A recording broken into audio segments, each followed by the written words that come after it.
제목을 한 해를 보내면서라고 하는 그런 제목을 사실은 설정했습니다만은 우리가 2017년을 시작할 때 했던 기대와 그 다음에 이제 2017년을 마치면서 그 결과가 무엇인가, 내가 기대했던 만큼 모든 것이 이루어졌는가를 생각해 봅니다. 그래서 저는 오늘 누가복음에 있는 말씀을 좀 생각해 보려고 합니다. 누가복음 13장에 보면은 여기에 예수님께서 제자들에게 설명한 이야기가 있고 앞부분에 그 두 사건에 대해서 이야기를 하는데, 그 두 사건이 뭐냐면은 그때 마침 두어 사람이 와서, 이 그때라고 하는 것은 예수님께서 제자들에게 마지막 때에 대해서 설명하고 있었답니다. 그 내용이 12장에 보면은 예수님께서 이 땅에 오시는 징조에 대해서, 마지막 세상에 대해서 약간 언급을 하고 있는데, 그렇게 이야기를 하는 도중에 두어 사람이 와서 빌라도가 어떤 갈릴리 사람들의 피를 저희의 제물에 섞은 일로 예수께 고하오니, 예수님께 무슨 이야기를 하느냐 하면은 제물에 섞은 일로, 이 제물에 섞은 일이 뭐냐면은 희생 제사를 드리다가 억울하게 학살된 사건을 이야기하는 것입니다. 다시 말해서 몇 개월 전에 텍사스인가요? 이렇게 예배를 드리는 도중에 어떤 사람이 들어와서 총으로 난사해서 여러 사람이 예배를 드리다가 아닌 밤중에 홍두깨라고 목숨을 잃은 성도들이, 그리스도인들이 생겨났습니다. 그래서 사실 새해에는 저희 교회가 안전부서가 없었습니다. 그런데 대총회에서 또 합해서 강력하게 모든 교회가 안전부서를 신설하라고 하는 공문을 여러 차례 보내서 선거위원회 제가 이 사실을 이야기했을 때 교회 안전관리부장, 교회 관리부장이 그 안전 업무를 담당하면 좋겠다고 해서 새해에는 교회 관리부장께서 안전을 담당하게 되었습니다. 그래서 만약에 사태를 대비한 안전교육을 새해에는 실시할 것입니다. 예배 드리는 도중에 긴박한 사태가 발생했을 때 어떻게 행동해야 할 것인지, 제가 전에 잠깐 말씀드렸죠. 우리 아이들이 토네이도가 지나가는 창문을 보았습니다. 테네시에 살 때. 그런데 아이들이 그 장면을 보자마자 전부 다 뛰어가더라고요. 어디로 뛰어가는지 아십니까? 지하가 없기 때문에 제일 안쪽에 있는 코너, 클로젯으로 다 숨더라고요. 그러니까 어떤 사태가 발생했을 때 우리가 어떻게 행동을 해야 하는지, 예를 들면은 만약에 괴한이 나타났을 경우에 총을 들고 쏘면 어떻게 됩니까? 물론 나중에 교육을 하겠지만은 총을 쏘면 어떻게 돼요? 미국 방식은 지금 현재 있는 자리에서 전부 다 땅에 엎드리셔야 돼요. 그게 가장 안전한 방법입니다. 그게 학교에서 교육시키는 방법입니다. 그 다음에 어린아이들을 가르치는 교사들은 절대로 한 명이 교사가 될 수 없습니다. 제가 처음에 이 교회에 와서 여러 번 교회 직원회 때 언급을 하고 이렇게 했습니다마는 어린아이들을 성적 희롱 대상이 되어서 어려움을 겪는 사람이 현재도 있습니다. 그래서 우리 주위에 있는 그런 어려움을 볼 때 어린아이들을 가르치는 교사나 그룹에 있어서 한 사람이 담당하면 안 됩니다. 이게 미국 법이에요. 미국의 요구사항입니다. 제가 처음에 이 미시간에 왔을 때 교육을 30시간 받는데 이 부분이 제일 많았습니다. 절대로 혼자 어린아이들을 맡기면 안 된다는 것입니다. 그래서 우리가 예배를 드릴 때 혹은 하나님의 일을 하는 데 있어서 억울한 사태를, 상황을 당할 수도 있습니다. 그래서 예수님께 와서 예배를 드리다가, 희생을 드리다가 학살당한 이 사건에 대해서 이야기를 하니까, 너희는 이 갈릴리 사람들이 이같이 해받음으로 심판을 받는다고 생각했어요. 그렇게 죽은 사람, 학살당한 사람은 하나님의 심판을 받아서 그렇게 되었다고 생각하는 그들에게 다른 모든 갈릴리 사람보다 죄가 더 있는 줄 아느냐? 이렇게 어려움 당하는 사람들이 하나님의 심판을 받아서 죄가 더 많아서 죽었다고 생각하는 그 사람들에게 예수님께서는 너희에게 이르노니 아니라 너희도 만일 회개하지 아니하면 다 이와 같이 망하리라고 합니다. 또 다른 사건을 여기 3절에 이야기합니다. 4절에 또 실로암에서 망대가 무너져 치어 죽은 18사람이 예루살렘에 거한 다른 모든 사람보다 죄가 더 있는 줄 아느냐. 실로암에서 망대가 넘어져서, 요즘 크레인이 한국에서 넘어져서 사람들이 많이 죽어요. 요즘 왜 그런지 모르겠어요. 높은 건물을 짓는 그 크레인이 넘어져서 지나가던 차가 그냥 뭉개지고 지나가던 사람이 죽고 인부가 죽는 사건이 발생하는데, 과거에 성경 시대에도 이 망대가 무너져 가지고 18사람이 죽었어요. 이 사람들은 죽을 이유가 하나도 없는 사람들입니다. 그래서 그 죽은 사람은, 실로암에서 망대가 넘어져 죽은 사람들은 예루살렘 안에 있는 그 사람들보다 더 죄가 많아서 죽었다고 그렇게 사람들은 생각해요. 하나님이 심판을 받았다고 생각하는 것입니다. 그래서 예수님께서 너희에게 이르노니 아니라 너희도 만일 회개하지 아니하면 다 이와 같이 망하리라고 예수님께서 말씀하셨어요. 신물교훈 213쪽에 보면은 예수님의 예언적 안목으로 이 유대인들에게, 하나님의 백성들에게 예루살렘이 멸망하는 것, 불타는 것, 그래서 제사를 드리는 도중에 죽음을 맞이하는 장면을 보았다고 그랬습니다. 이런 이야기를 하신 다음에 예수님께서 비유를 말씀하십니다. 그 비유가 13장 6절부터 9절에 나오는 우리가 잘 아는 무화과 나무 비유입니다. 이에 비유로 말씀하시되 한 사람이 포도원에 무화과 나무를 심은 것이 있더니 와서 그 열매를 구하였으나 얻지 못한지라. 포도원에 무화과 나무를 심었습니다. 여러분, 무화과 나무를 왜 심어요? 무화과 열매를 따먹기 위한 것입니다. 여러분, 무화과 열매가 우리 사람 몸에 참 좋다는 것은 다 알려져 있습니다. 이 무화과 나무 열매를 얻으려고 와서 보았더니 포도원 얻지 못했다고 그랬습니다. 그래서 7절에 포도원 지기에 이르되 내가 3년을 와서 이 무화과 나무에서 열매를 구하되 얻지 못하니 찍어버리라. 어찌 땅만 버리게 하겠느냐. 그러니까 가수원 지기가 뭐라고 말하냐면 대답하여 이르되 주인이여 금년에도 그대로 두소서. 내가 두루 파고 그름을 주리니 이후에 만일 열매가 맺지 아니하면 찍어버리소서. 이 무화과 나무의 비유는 하나님은 열매 맺지 않는 사람도 사랑하지만은 그분의 자비는 결국 끊어진다고 하는 것을 우리에게 가르쳐주고 있습니다. 그래서 무화과 나무가 일반적인 의미로서는 개인적으로 적용되는 것입니다. 무화과 나무가 우리 개인, 여러분과 저 개인에게 적용될 수 있습니다. 특별한 의미에 있어서는 유대 민족을 의미합니다. 이것은 이사야서에 나오는 말씀 때문에 그렇습니다. 이사야 5장 7절에 보면 만군의 여호와 포도원은 이스라엘의 족속이요 그의 기뻐하시는 나무는 유다 사람이라.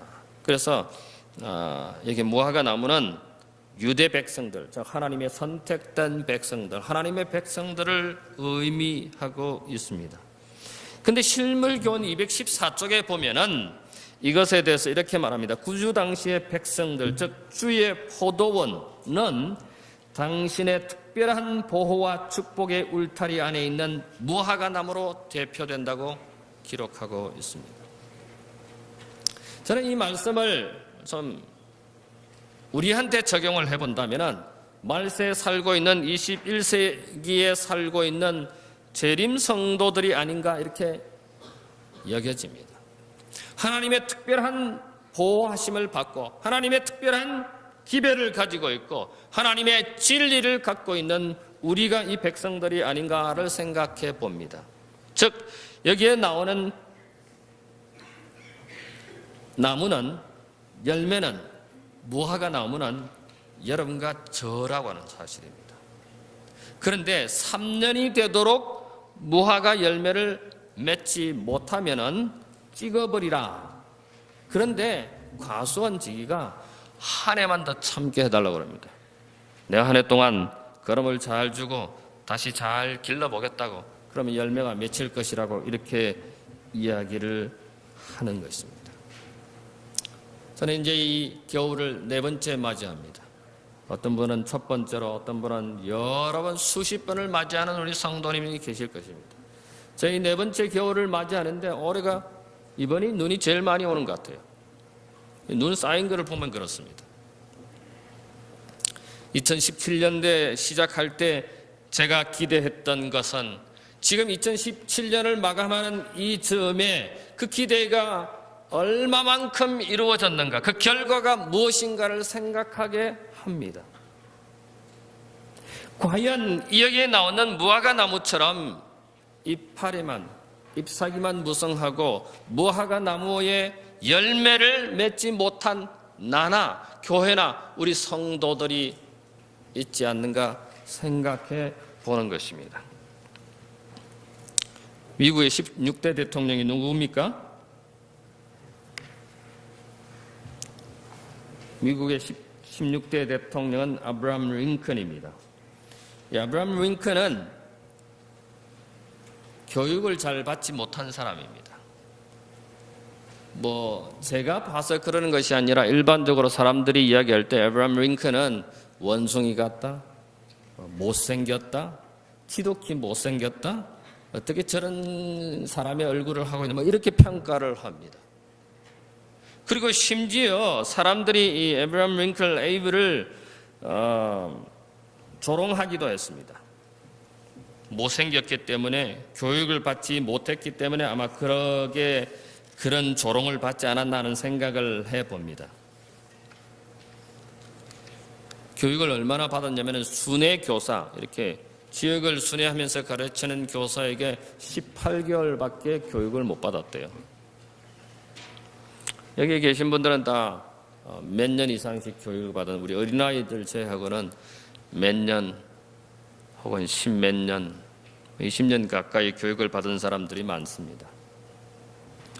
그런데 그가 미국의 16대 대통령이 되었는데 미국 정치학자들이 뽑을 때 미국의 가장 위대한 대통령이 아브라함 링컨으로 꼽습니다. 18개월, 그것도 순회 교사한테밖에 배우지 못한 이 아브라함 링컨이 어떻게 그렇게 위대한 대통령이 될 수 있을까? 사람들은 다 조롱하고 무시하고 했던, 전혀 기대하지 않았던 아브라함 링컨이 훌륭한 대통령이 될 수 있었던 것은 9살 때 이런 어머니의 영향이 아닌가 생각해 봅니다.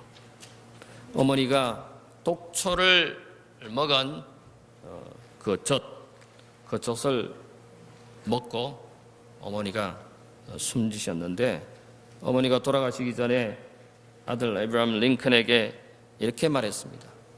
사랑하는 내 아들아,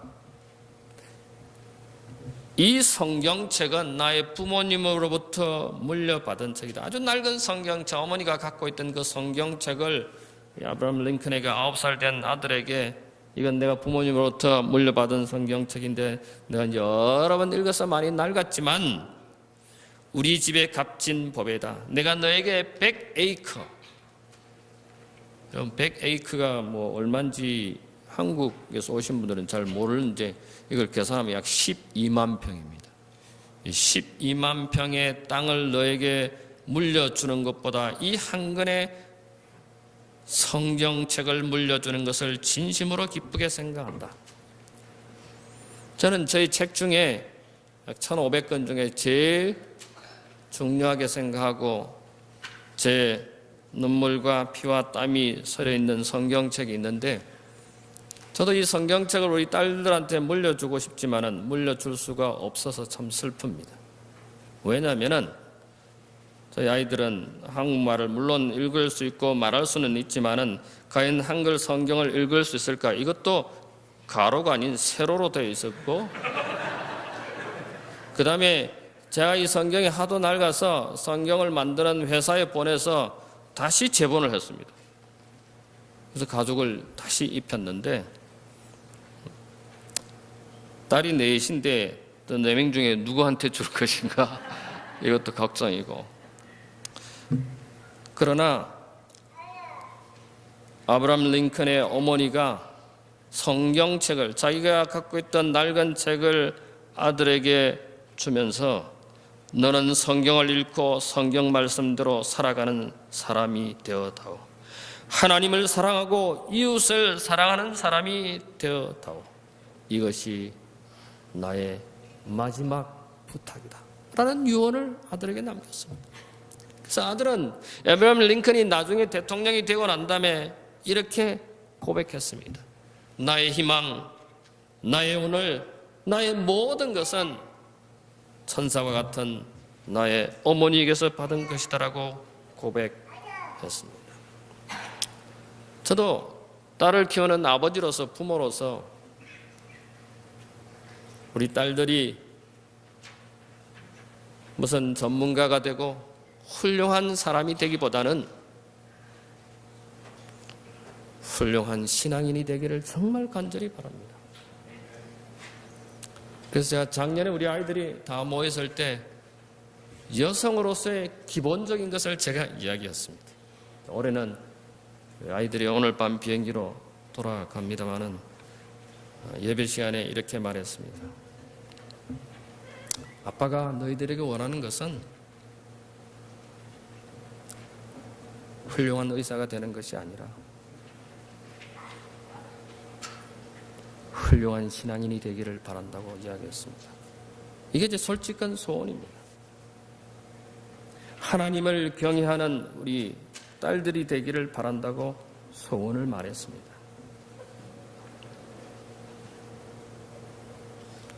제가 저희 딸들에게 기대하는 것은 돈을 많이 버는 그런 사람이 아니라 훌륭한 신앙인이기를 기대하는 것입니다.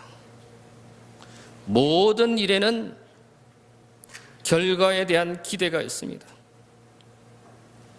결과에서 그것이 기대보다 그 결과가 더 좋을 수도 있고 기대한 것처럼 그 정도 될 수도 있고 아니면 기대보다 훨씬 못 미칠 수도 있습니다. 오늘 여기 누가복음 13장에 나오는 무화과 나무의 열매를 3년이나 기다리는데 열매를 맺지 못했습니다. 무디는 구두수선공이었습니다.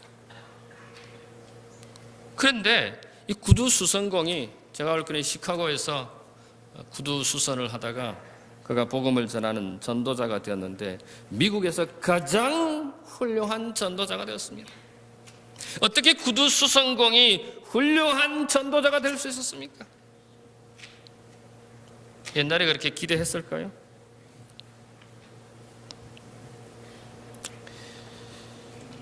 아브라함 링컨이 제대로 교육받지 못했던 소년이 미국 역사를 바꾼 정치학자들이 꼽는 가장 훌륭한 대통령이 될 수 있었겠습니까? 저는 요셉 이야기를 참 좋아합니다만 요셉이 노예로 팔려가서 외국에 팔려갔습니다. 노예로 살다가 억울하게 감옥살이도 합니다. 종으로 팔려갔던 이 요셉은 우리가 알고 있는 애굽의 훌륭한 국무총리가 되었습니다.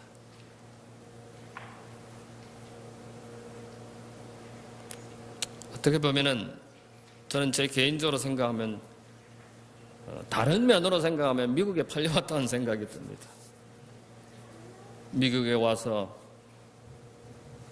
하나님의 일을 하는 저로서는 이 요셉과 같은 사람이 외국에 가서 팔려가서 노예로 살아가면서 그가 국무총리가 될 수 있었던 그의 아버지나 그의 형들이 동생이 요셉이 애굽의 외국에서 국무총리가 될 수 있겠다고 기대한 사람은 아무도 없었을 것입니다.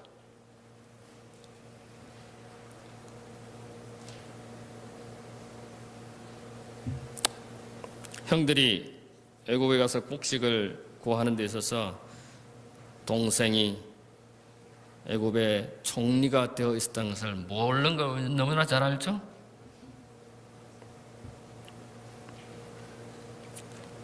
부모를 잃고 포로가 된 다니엘도 그랬습니다. 외국으로 포로로 잡혀가서 그가 70년간 총리로 지냈습니다. 그것도 수석 총리로. 외국에서 포로로 잡혀왔던 사람이 어떻게 그 나라의 총리가 될 수 있었겠습니까? 아무도 그런 결과를 기대하지 않았을 것입니다. 다윗도 그랬어요. 다윗 위에 형들이 7명인데 사무엘이 이스라엘의 왕을 삼기 위해서 그 아들들 다 불러오라고 했을 때 다윗은 아예 제껴놨어요. 부르지도 않았어요. 형들만 불렀어요. 그래서 사무엘이 다 보니까 아니에요. 이 집에 아들이 더 없느냐 그랬더니 저 꼬맹이 다윗이 있는데 저기 양을 치고 있다고 데리고 오라고. 그가 이스라엘의 가장 훌륭한 왕이 되었습니다. 다윗이, 그 목동 다윗이, 그 어린 소년이 어떻게 이스라엘의 가장 위대한 왕이 될 것이라고 기대했겠습니까?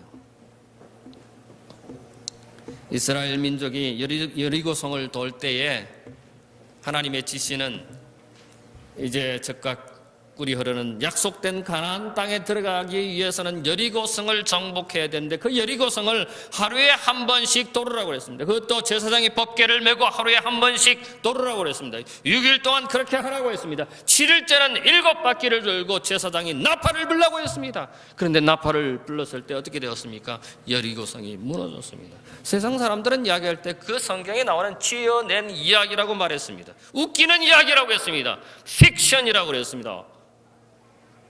그런데 고고학이 발달해서 고고학자들이 실제로 여리고성이 있었다고 하는 건, 여리고성이 불탔다고 하는 건, 여리고성이 무너진 것은 지진 때문에 일어났다고 하는 것을 고고학자들이 확인했습니다.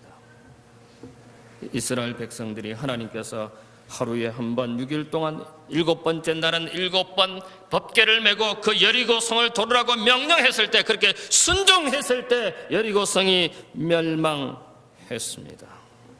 순종했을 때 여러분 한번 생각해 보시죠. 얼마나 우스운 장면입니까? 법궤를 메고 그 성을 돈다고 생각해 보십시오.